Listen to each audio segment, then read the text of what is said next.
mensaje de hoy habla acerca de lo que es la justicia. Y si hay algo que me indigna a mí como ciudadano es la falta de justicia en mi país o incluso en el mundo. Estuve leyendo una nota acerca de este fiscal que pide una reducción de la pena por sobre un grupo de abusadores porque simplemente cree que se trató de un desahogamiento. Y no voy a entrar en detalles porque cada uno de ustedes puede leer por cuenta propia lo que sucedió. Pero la verdad que es indignante cómo es que algunas personas pueden defender lo indefendible e incluso algunas personas pueden salir ilesas o no recibir el castigo que merecen las acciones que han cometido.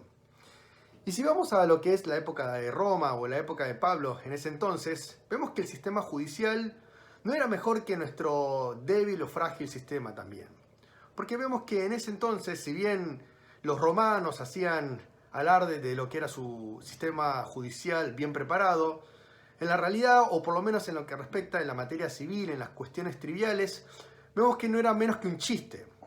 Lo que sucedía era que básicamente venían las partes y se presentaban en un foro en donde se acusaban mutuamente, se difamaban mutuamente a la vista de las masas que eran casi como entretenidas por lo que estaba sucediendo. La chusma veía cómo estas dos partes se iban acusando uno a lo otro y por lo general jamás tenían lo que obtenían, o por lo menos el débil jamás tenía lo que obtenía, porque por lo general ganaba el más poderoso, el que tenía dinero, el que tenía más poder.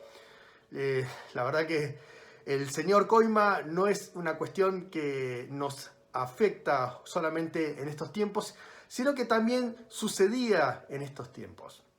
Y Pablo lo que pregunta es básicamente, ¿de verdad ustedes quieren obtener justicia en este sistema corrupto que estamos viviendo hoy? ¿De verdad ustedes quieren ir a este sistema, a estos jueces corruptos, a este sistema que no ofrece ningún tipo de justicia justa, por así decirlo?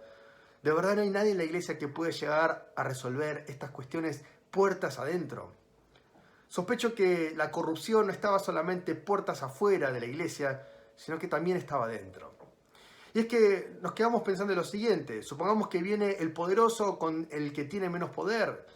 ¿Quién quiere mediar en esta situación dispar? ¿Quién quiere tal vez levantarse contra aquella persona que está en situación de poder o que está sosteniendo económicamente la iglesia? ¿Quién quiere acusar a tal? Nadie quiere levantarse contra el que tiene autoridad, contra el que está sosteniendo económicamente lo que está pasando dentro de la iglesia o la iglesia misma. Nadie quiere hacer eso, y sospecho que también la corrupción hacía que nadie se atreviese a hacer justicia puertas adentro. Y es así que estaba tan mal, todo tan corrupto, que el poderoso no quería perder.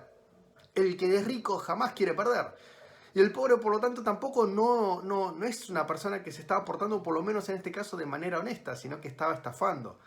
Ni uno ni el otro estaba haciendo las cosas bien.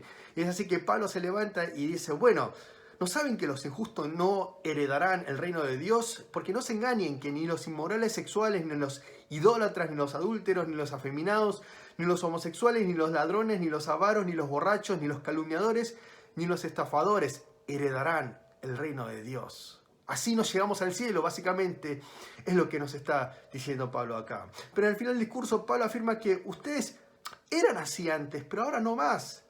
Es un llamado a recordar el llamado que nosotros tenemos.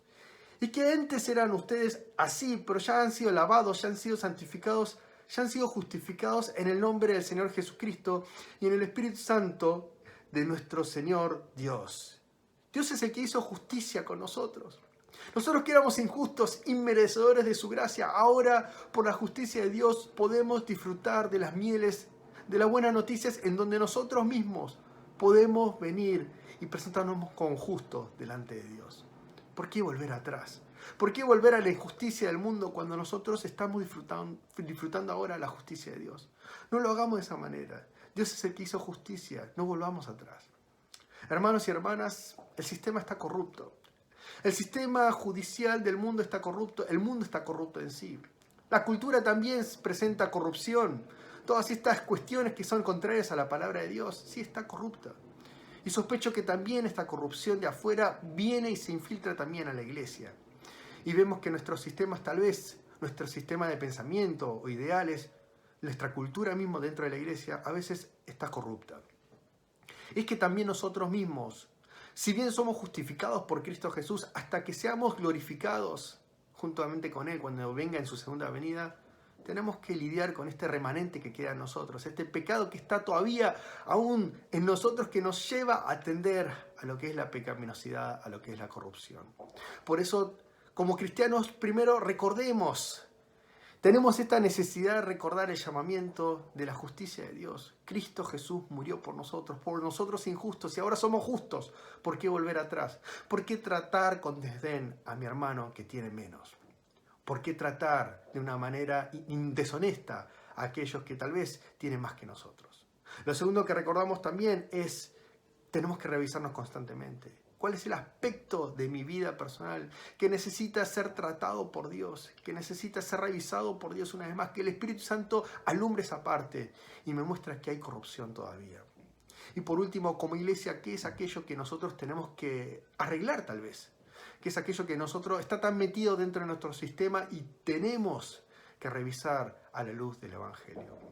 Recordemos una vez más que la luz de Cristo Jesús alumbre nuestros corazones, que vivamos según los estándares de la justicia de Dios, que podamos vivir una vez más en Cristo Jesús de manera ordenada, de manera pacífica, como hermanos y hermanas de la fe.